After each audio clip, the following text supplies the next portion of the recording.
Hello everyone, and welcome back to my channel. In today's video, I'll be discussing the pinnacle of Lovecraft's collaborative works, the Cthulhu Mythos, and how it became what it is today. Let's get into it.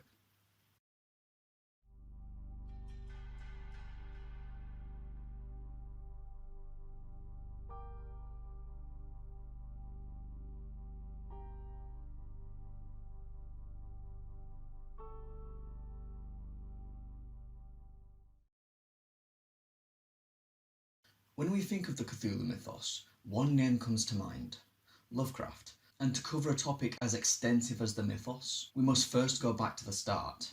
From a young age, Lovecraft was surrounding himself with a variety of different books, uncovering many interests that would later inspire his future writings, with a keen interest on science and weird fiction in particular.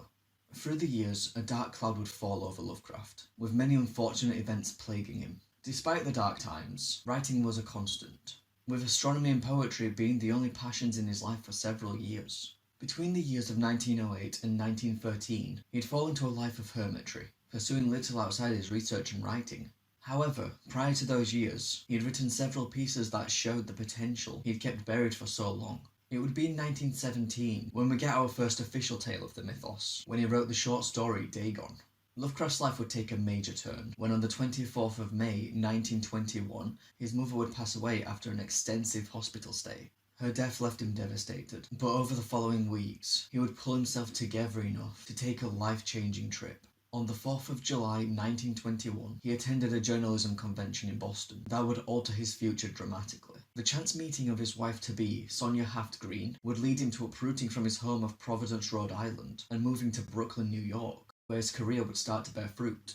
Several of his pieces would be featured in the Weird Tales magazine, but after a short time, his wife would grow ill, forcing her stay in a sanatorium. In his isolation, his depression deepened, and his distaste for New York only grew.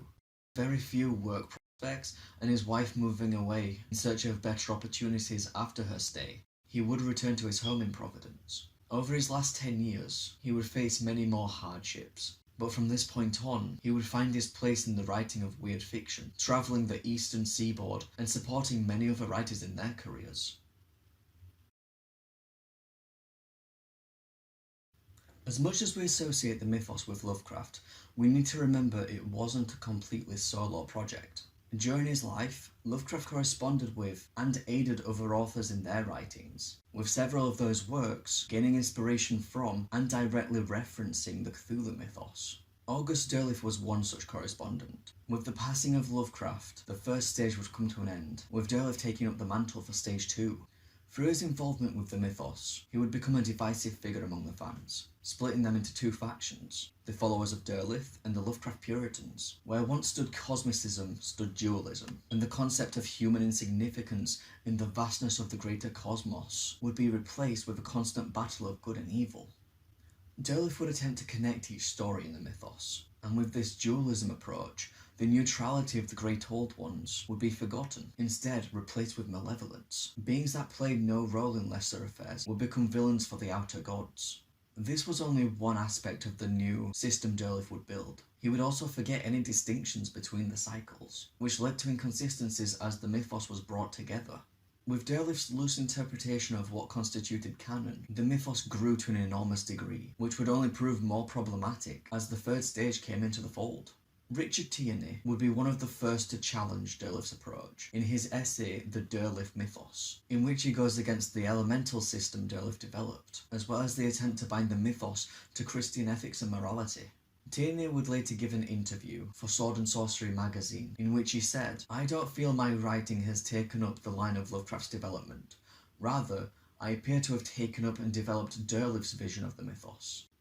So where do I stand on Derleth's mythos? I feel as though, if handled better, it would have been an amazing cycle. It feels as though a lot of the work still needed to be done. And with no regards for my own beliefs, I think the dualism aspect never should have been a factor.